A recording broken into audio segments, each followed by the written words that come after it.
Numerical आपके सामने है ना भाई, 4/3 अपवर्तनांक का कोई लिक्विड है, पानी है, पानी वाटर है ना, जो कि किसी सिलेंड्रिकल पॉट में रखा हुआ है, बेलनाकार बर्तन में है ना। ये पूरा बर्तन है, इसकी 8 सेंटीमीटर हाइट तक क्या भरा हुआ है? पानी, जिसका रिफ्लेक्टिव इंडेक्स है 4/3, और बची हुई 9.6 हाइट तक क्या भरा हुआ है? ऑयल, जिसका रिफ्लेक्टिव इंडेक्स है 1.2।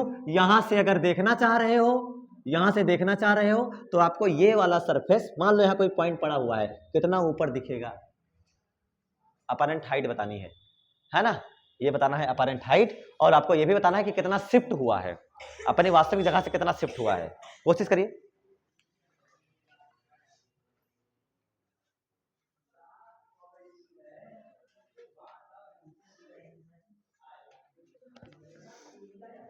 अपरेंट हाइट, क्या इसमें एक सरफेस है या दो सरफेस है? पहले बताओ, एक सरफेस या दो सरफेस?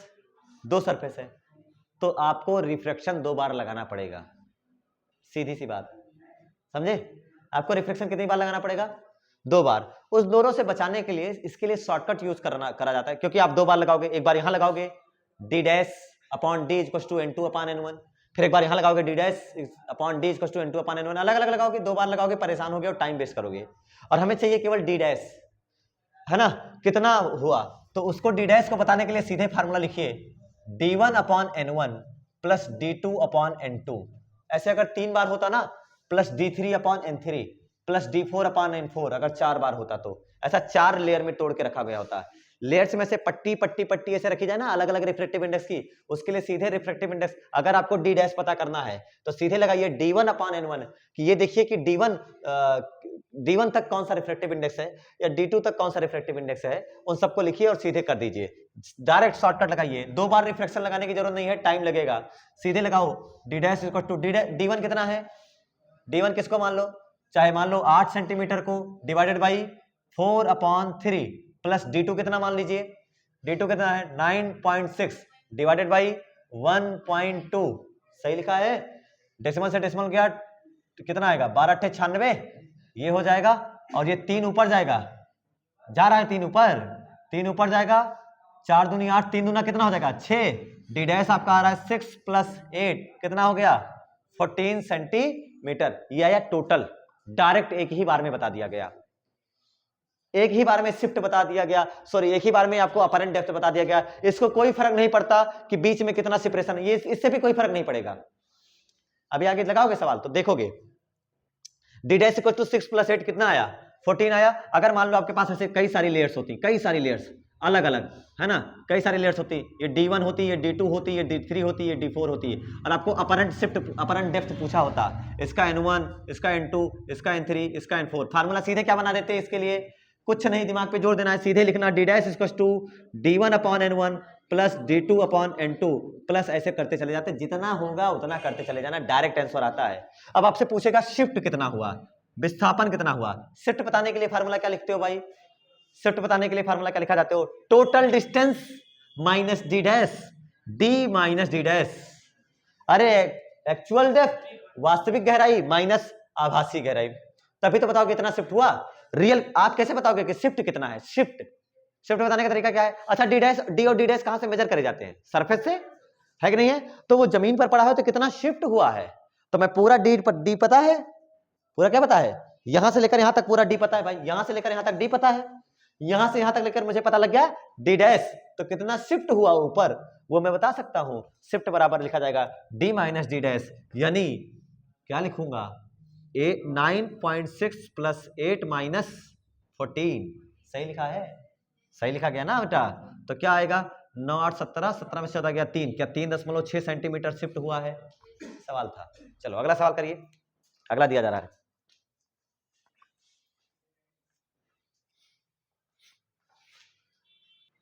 ठीक है, अगला सवाल आपके पास है न्यूमेरिकल नंबर 2, वो बता रहा है कि कोई आपके पास लेंस है, कॉन्वेक्स लेंस, उत्तल लेंस, जिसकी फोकस दूरी 25 सेंटीमीटर है तो उत्तल है तो +25, कॉनकेव है तो -20 सेंटीमीटर, कैसे रखे गए हैं एक दूसरे के संपर्क में। इस कॉम्बिनेशन की टोटल पावर बतानी है, इस कॉम्बिनेशन की पावर, अलग अलग इंडिविजुअल पावर मत बताना, टोटल पावर बतानी है। टोटल पावर बताने के लिए क्या लिखोगे सब लोग, टोटल पावर बताने का ये फार्मूला थोड़ी लगेगा, P equal to P1 plus, ना P1 पता है ना ही P2 पता है। अच्छा P इक्वल टू 1/f भी तो होता है। अरे हाँ वो बात तो सही है, तो 100/f लगा सकते हैं ना। तो अगर मैं इसका P1 पता कर लूं, P2 पता कर लूं, दोनों को ऐड कर लूं तो भी तो आंसर आ सकता है। तो आइए P1 पता करते हैं। P1 इक्वल टू क्या, 100/25, 100 कितना आएगा बताइए। अच्छा आप लोगों ने एक चीज ध्यान नहीं दिया, एक फार्मूला होता है 1/f equal to 1/f1 plus 1/f2। क्या 1/f ही पावर होता है? हाँ तो वहीं से बता सकते हैं। तो चलो अब हम बताते हैं 1/f इक्वल टू 1/f1 कितना है, 25 प्लस 1/f2 -20। ये -20 इसको क्या कर देगा, माइनस कर देगा, है कि नहीं है। 1/f इक्वल टू 25 20 क्या 100 कितना 100 100। अरे एलसीएम 100 आएगा, 25 चौके 100, 20 पंचे 100 कितना आया 1/f इक्वल टू -1/100, मतलब f कितना आया -100 सेंटीमीटर। f आया -100 सेंटीमीटर। माइनस क्या बता रहा है, कॉनकेव होगा या कॉन्वेक्स होगा बताइए, अवतल होगा या उत्तल, लेकर अवतल का निगेटिव, कॉनकेव का निगेटिव, और रिजल्ट में भी क्या मिला निगेटिव। इसका मतलब है नेचर क्या बनेगा, कॉम्बिनेशन। कॉम्बिनेशन की फोकल लेंथ भले ये है, नेचर मैंने प्रेडिक्ट कर दी और नेचर मैंने बता दिया कि भाई ये कॉनकेव होगा। क्या होगा, कॉनकेव। और आंसर भी याद रखना हमेशा के लिए, हमेशा के लिए आंसर याद रखना, जिसकी फोकल कॉम्बिनेशन वाले कॉन्सेप्ट में जिसकी फोकल लेंथ कम वही राजा होगा। भाई 1/20 किया मैंने, तो 1/2 अगर ये ज्यादा है ये कम है, तो जो ज्यादा है वही डोमिनेट, जो ज्यादा है वो डोमिनेट नहीं कर पाएगा। जो कम है, कम कौन है, कॉनकेव वाला ना, 20 है। 20 बड़ा होता है या 25, 20 बड़ा है या 25, 25 ज्यादा है। लेकिन अगर सवाल पलट दूं तो 1/25 ज्यादा है या 1/20, तो 1/20 ज्यादा है। तो सीधी सी बात है, कम फोकल लेंथ वाला डोमिनेट करेगा, जो इसका नेचर वही आपका फाइनल आंसर का नेचर, समझे। तो ये कैसे लेंस होगा, कैसा बिहेव करेगा, एक कॉन्वेक्स लेंस के जैसा बिहेव करेगा हर हाल में, है ना। कॉनकेव लेंस के जैसा बिहेव करेगा। लेकिन हमसे पूछा था इसकी पावर बताओ, तो पावर इक्वल टू क्या होता है 1/f ना, तो 1/f इक्वल टू कितना आया -1/100। तो ऐसे मत रखना, पावर निकालना आप लोग वो वाले से फार्मूले से, क्योंकि सेंटीमीटर में आपके पास भाई, तो आप लोग क्या लिखोगे 100/f सेंटीमीटर में अगर होता है तो 100f कितना आपने निकाला है -100, और -100 मतलब -1 डायोप्टर आया। हाँ तो -1 dioptre is the right answer. सवाल आसान था, आप इसको इंडिविजुअल भी लगा सकते थे। एक बार P1 निकालते, एक बार P2 निकालते, दोनों को जोड़ देते तो भी आ जाता। आप लोग घर पे कर लीजिएगा, एक बार P1 निकालना, एक बार P2 निकालना, ठीक है, और उसके बाद सॉल्व कर लेना, है ना।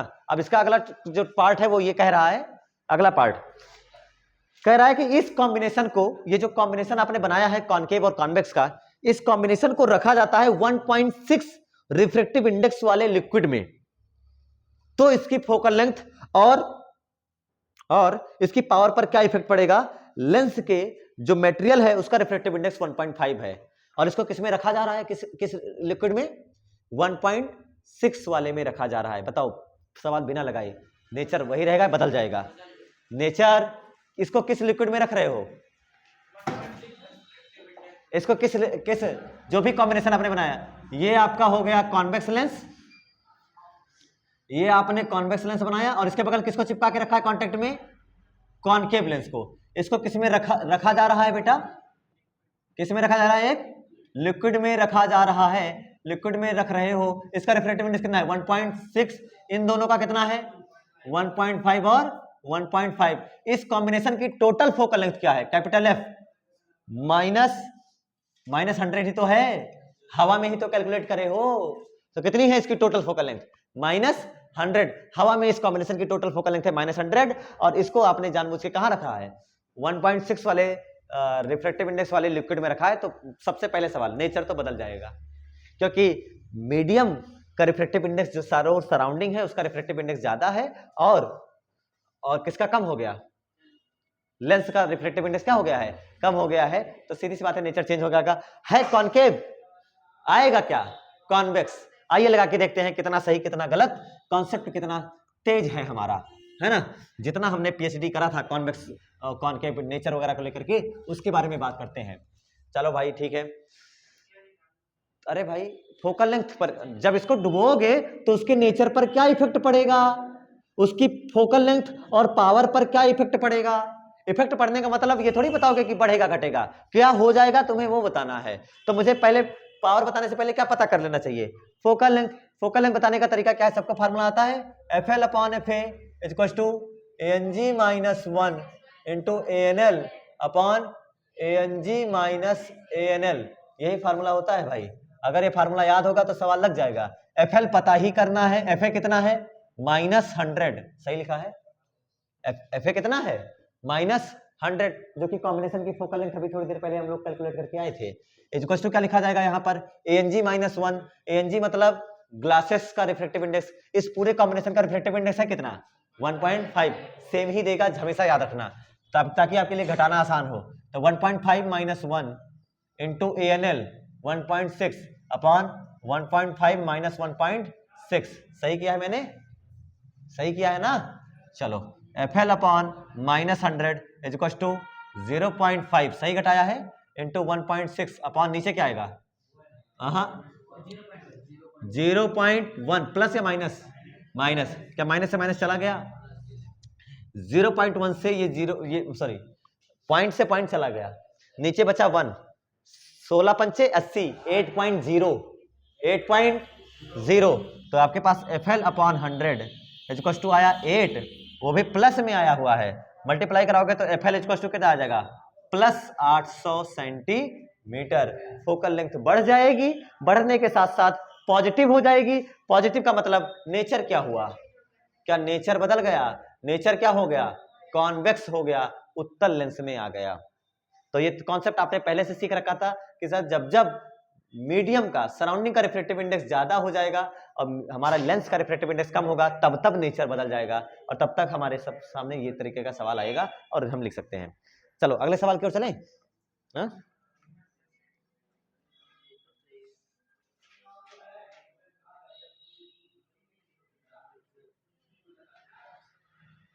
चलो अगला सवाल सुनिए 2013। हाँ, एक कॉन्वेक्सो कॉनकेव, एक कॉन्वेक्सो कॉनकेव मतलब अवतलोत्तल, है ना, हाँ वही चीज जो तुम बोलो, लेंस के अवतल और उत्तल पृष्ठों की वक्रता त्रिज्याएं, अवतल और उत्तल पृष्ठों की, अवतल की वक्रता त्रिज्या यानी curvature of radius of curvature दिया है कॉनकेव का, और कॉन्वेक्स का क्रमशः 15 और 17 है, 15 और 10 है। फिर से मैं सवाल रिपीट कर रहा हूं, ध्यान से सुनिएगा। सबसे पहले सवाल ने बोला है अवतलोत्तल लेंस, तो आप पहले तो अवतलोत्तल लेंस बना लीजिए अपने अच्छे के लिए। मेरे ख्याल से मैंने बना भी रखा है, देखो सही है ये, नहीं ये दो लेंसों का कॉम्बिनेशन है, कॉनकेव कॉन्वेक्स और कॉनकेव का। उसमें एक सरफेस कैसा होगा कॉन्वेक्स और दूसरा सरफेस कैसा होगा कॉनकेव। इधर से देखो तो वो, तो मैं मिटा रहा हूं ये वाला डायग्राम और वो बनाने की कोशिश कर रहा हूं जो आपसे कहा गया है, ठीक है। तो बनाते हैं। एक अवतलोत्तल, मैं पता नहीं क्या क्या लिख रखा है इसमें, हम तो समझ नहीं पाते इसको।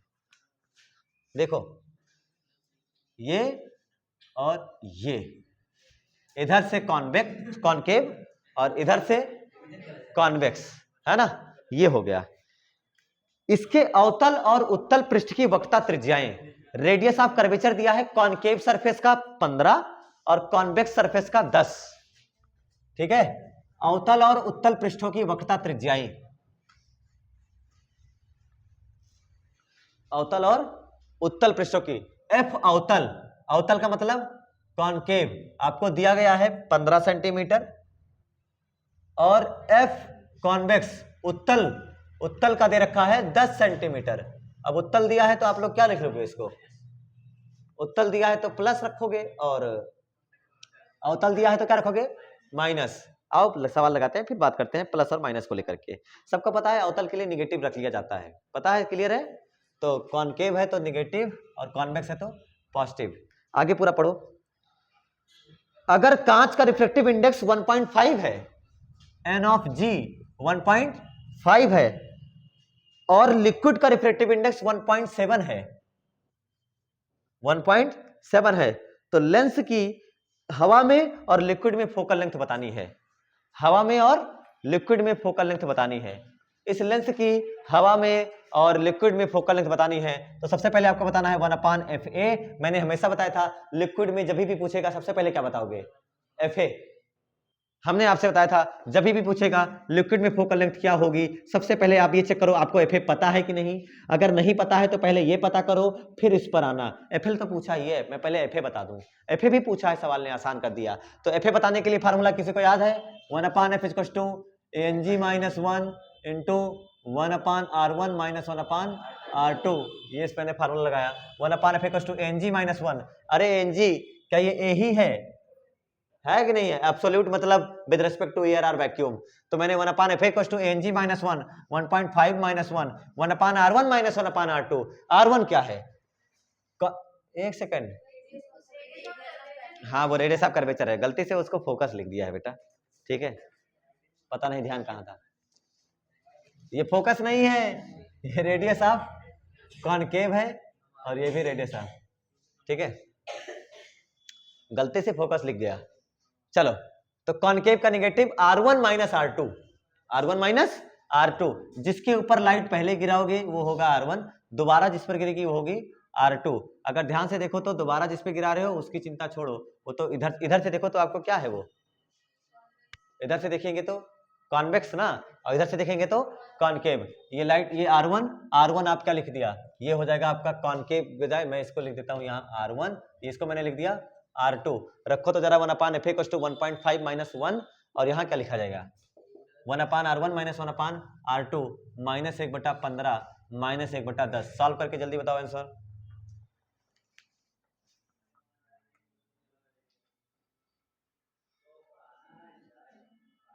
R1 - 1/R2, जल्दी करिए। 1/R1 कितना आ रहा है 12 + 12 - 12। ध्यान से देखिए सवाल कैसा है, कॉनकेव कॉन्वेक्स जो भी है। 1/F = 1.5 - 1 into -1/15 -1/10। सवाल में कहीं कोई एरर नजर नहीं आ रही, आपको कुछ ऐसा नहीं लग रहा कि सर कुछ कमी छूट रही है? अभी Ang का काम तो पड़ा, NL का काम नहीं पड़ा। R1 और R2 में देख लीजिए सब सही बैलेंस दिख रहा है, R1 और R2 में सब एकदम बैलेंस दिख रहा है क्या? R1 क्या लिखा है आपने -15, R1 क्या लिखा है -15 और R2 क्या लिखा है +10, क्योंकि सबने पता है, सबको पता है कॉन्वेक्स के लिए, कॉन्वेक्स लेंस के लिए आपने पढ़ रखा है। कॉन्वेक्स सरफेस के लिए ध्यान से देखो, अगर मान लो यहीं से रे चलाओ, यहीं से रे चलाओ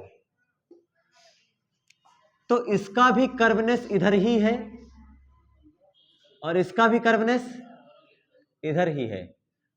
तो अगर ऐसे जा रही है रेस तो सबके लिए आप इधर मेजर करने आ रहे हो, तो R1 और R2 अगर एक निगेटिव रखोगे तो दोनों को निगेटिव होना पड़ेगा, दोनों को एक को निगेटिव एक को पॉजिटिव कॉनकेव और कॉन्वेक्स के हिसाब से नहीं कर सकते थे। आपको यहां पर ध्यान देना पड़ेगा, वो लेंस नहीं बोला है सरफेस बोला है, और सरफेस में ध्यान देने की बात है कि दोनों के लिए इधर ही जाकर के मेजर करोगे, दोनों की कर्वनेस इधर ही है और दोनों कर्वनेस इधर है, और रेज ऐसे जाएंगी, इस एक बार इससे मिलेंगी एक बार इससे मिलेंगी, इधर ही अपोजिट डायरेक्शन में आओगे तो R1 भी निगेटिव और R2 भी निगेटिव लिखा जाएगा। ये इंपॉर्टेंट बात थी जो किसी ने ध्यान नहीं दी और इसी वजह से सबका गलत आ रहा होगा। अब ध्यान से देखिए, ये -10 रखा जाएगा, -10 रखोगे तो 1/FA इक्वल्स को 1.5 - 1 0.5 इंटू माइनस प्लस 1/10 -1/15। अब इसको सॉल्व कर लीजिए, आपका 1/FA आएगा, कितना आएगा 0.5, अंदर क्या आएगा 15 10 30 है ना, 3 माइनस 2 और आपका कितना आ जाएगा 0.5 इंटू 3 - 2 1/30 यानी 60। FA का आया +60 सेंटीमीटर, +60 आने का मतलब हुआ कैसा नेचर हो जाएगा इसका, कॉनकेव या कॉन्वेक्स? कॉन्वेक्स। ये लेंस जो भी आपने सिस्टम बना रखा है ये कॉन्वेक्स लेंस जैसा काम करेगा, है ना। लिख दिया, प्लस आने का मतलब कॉम्बिनेशन वर्क करेगा किसके जैसा, कॉन्वेक्स के जैसा ऐड करेगा, और आप बिल्कुल सही हैं। मैं ये नहीं कहूंगा और ये बिल्कुल गलत है, इसलिए नहीं कहूंगा क्योंकि मैंने आपका सुधरवा दिया था यहीं पर। ये ध्यान देने वाली बात थी, दोनों की डायरेक्शन एक जैसे थी। इसलिए अगर ऐसा सवाल होता, इधर देखो, अगर ऐसा सवाल होता तो इसके लिए इसकी वैल्यू जो इधर लिखते आप लोग, जो भी लिखते, जैसे भी लिखते, तो आप क्या लिखते, इसको प्लस कर देते और इसको क्या कर देते, माइनस कर देते, क्योंकि इसका कर्वनेस इधर आ रहा है, रेज ऐसे जा रही होंगी। तो ये ध्यान देने वाली बात थी। तो उसमें प्लस माइनस का चलेगा, इसमें दोनों की डायरेक्शन एक ही जैसी है, एक ही तरफ का डायरेक्शन है। 60 आया, 60 आ रहा है ना।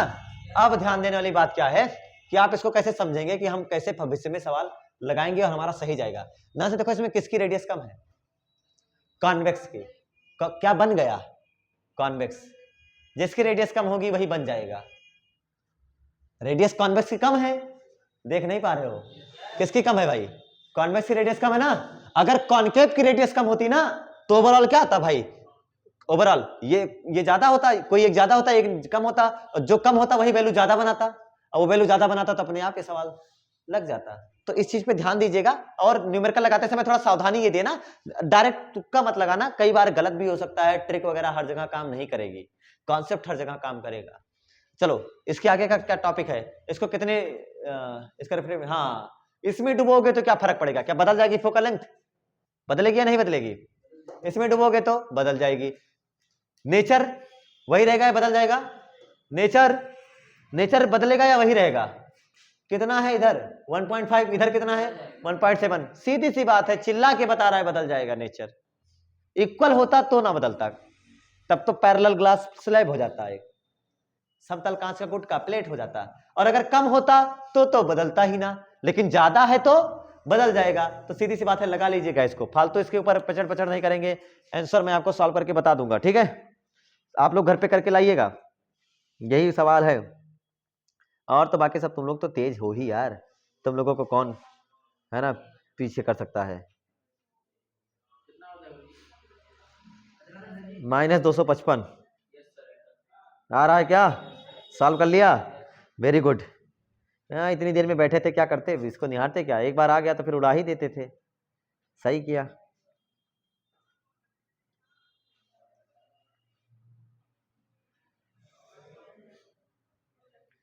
चलो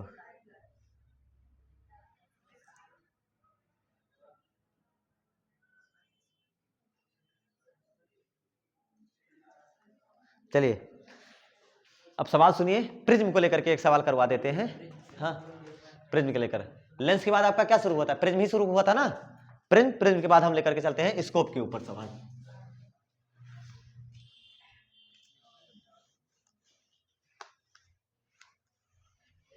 देखिए प्रिज्म का सवाल भी इंपॉर्टेंट है, और जिस तरीके के सवाल करवा रहे हैं ये बहुत इंपॉर्टेंट है, सुनिएगा ध्यान से। बाकी तो तुम लोगों को आता है, 10th में भी थोड़ा बहुत सिखाया गया होगा। एक लाइट की रे है जो किसी इक्विलेटरल प्रिज्म के ऊपर, जो कि ग्लास से बना हुआ है, ए बी पर है ना इंसिडेंट होती है।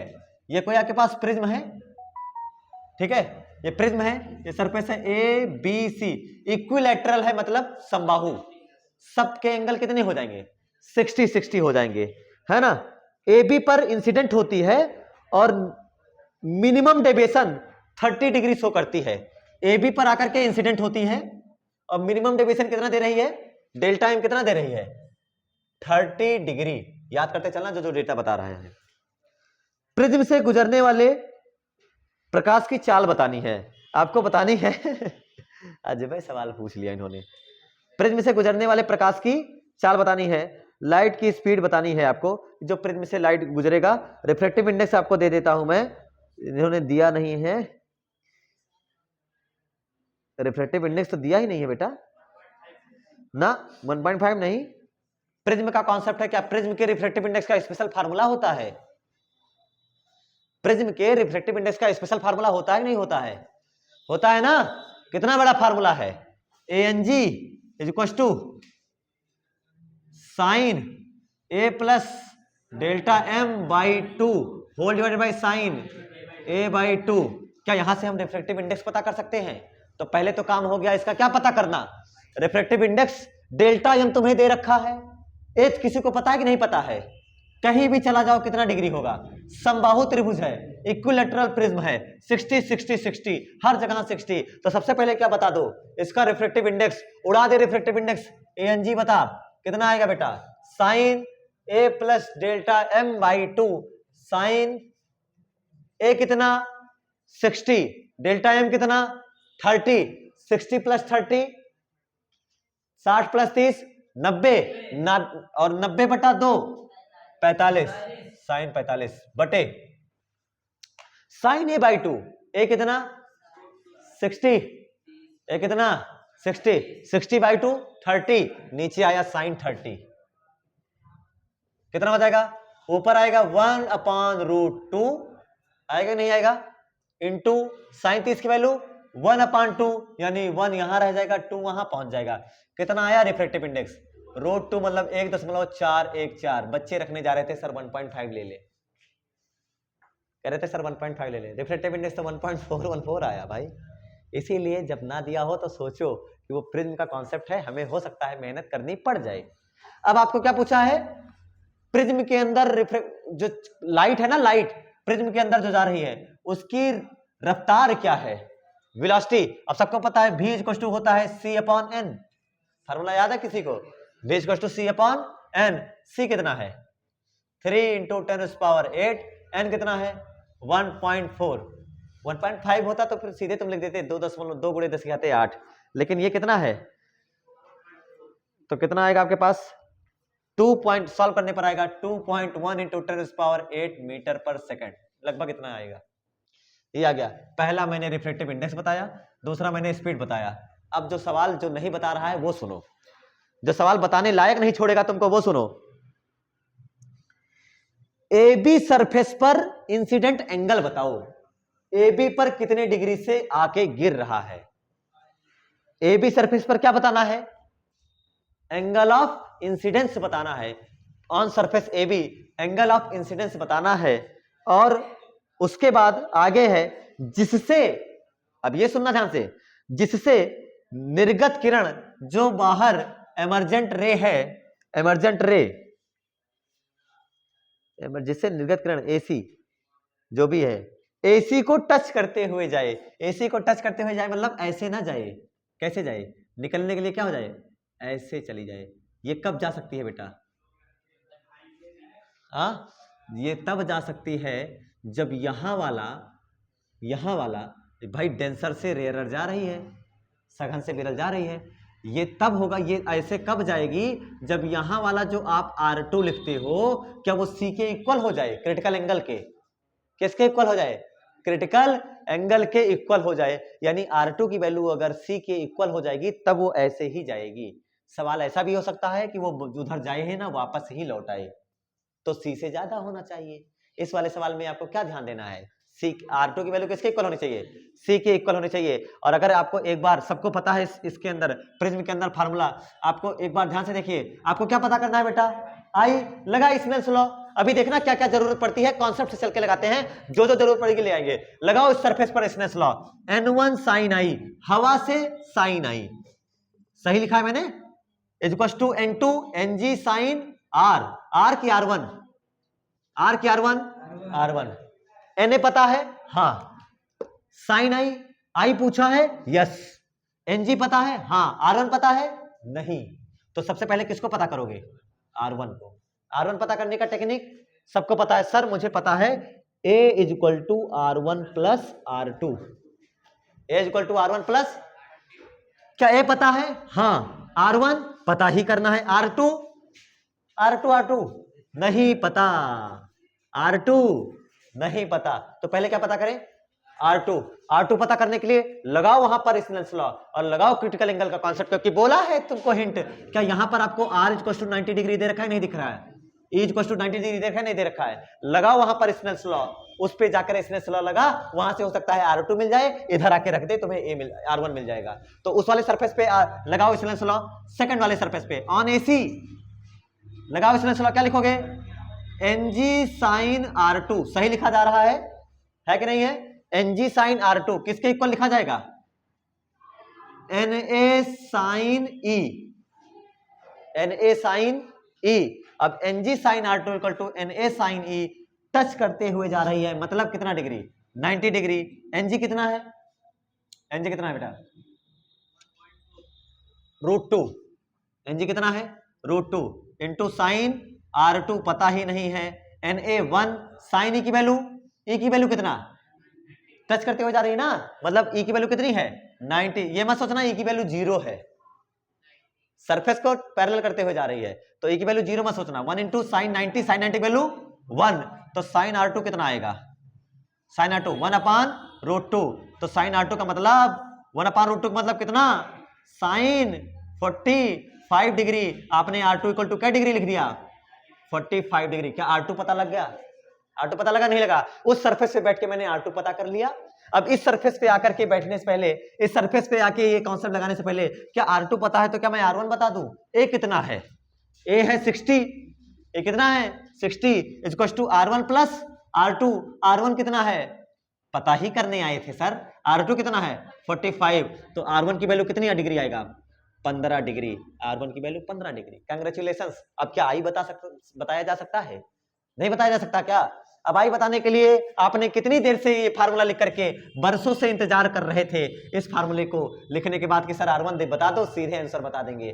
तो R1 बता दे, अब तो सब पता कर लाया बेटा, तू दूर दूर से मेहनत करके। Na1 साइन आई सर बताना ही है मुझे। एनजी कितना है, √2 लिखू क्या, एनजी कितना है √2 इंटू साइन R1 कितना 15, साइन 15 की वैल्यू लिखो, √3 - 1/2 √2, साइन 15 आएगा, साइन 15 डिग्री। तो साइन आई, ये आपको अगर न्यूमेरिकल आएगा तो आपका गिवन होगा √2 इंटू √3 - 1/2 √2। √2 से √2 चला गया, गया कि नहीं गया? तो आपके पास साइन आई क्या आया, √3 - 1/2। आई इक्वल टू लिख सकते हो साइन इनवर्स, बस यही लिख के छोड़ देना, √3 - 1/2। ये जो कॉन्सेप्ट आज सिखाया है ना, उस सरफेस पे जाकर के पहले वहां मेहनत करना। अगर ये सवाल ऐसे भी नहीं हो सकता, सवाल और क्या घुमावदार हो सकता है कि बताओ कितने डिग्री पर यहां इंसिडेंट कराएं, सवाल यही है और कुछ नहीं है। यहां कितने डिग्री पर इस रे इंसिडेंट कराएं कि यहां से प्रिज्म से बाहर जाए ही ना, वापस लौट जाए, दूसरे सरफेस से बाहर ना जाए बल्कि वापस लौट जाए। तो आप क्या कहोगे, सर फिर R2 की वैल्यू C से थोड़ी सी ज्यादा रख लें, बस है कि नहीं है वो कॉन्सेप्ट, R2 की वैल्यू C से थोड़ी सी ज्यादा रख दें और हमारा सवाल लग जाएगा, जो सवाल होगा। तो R2 की वैल्यू C से थोड़ी सी ज्यादा रखनी होगी, तो C कितना आया, क्रिटिकल एंगल की वैल्यू कितनी आई 15 डिग्री, क्रिटिकल एंगल की वैल्यू कितनी आई है, तो 16 डिग्री, 15.1 डिग्री पर हो जाएगा। ठीक है, ये सारे सवाल थे, है ना। अब इसको पानी में रख करके भी प्रिज्म को सवाल लगाया जा सकता है, ठीक ठीक है ना। तो कितना आंसर आ रहा है मैं देख लूं एक बार। साइन इनवर्स है ना, इसको सॉल्व वाल्व करेगा बेटा तू, तो इन्होंने दे रखा है 0.366 साइन इनवर्स 0। अरे इसको सॉल्व करोगे, कोई जरूरत नहीं सॉल्व करने की, फालतू वाला टाइम वेस्ट में नहीं करने का। ठीक है, आज के लिए इतना ही, नोट्स बनाते रहिए, रिवीजन करते रहिए, सवाल लगाते रहिए, कॉन्सेप्ट सीखते रहिए। धन्यवाद।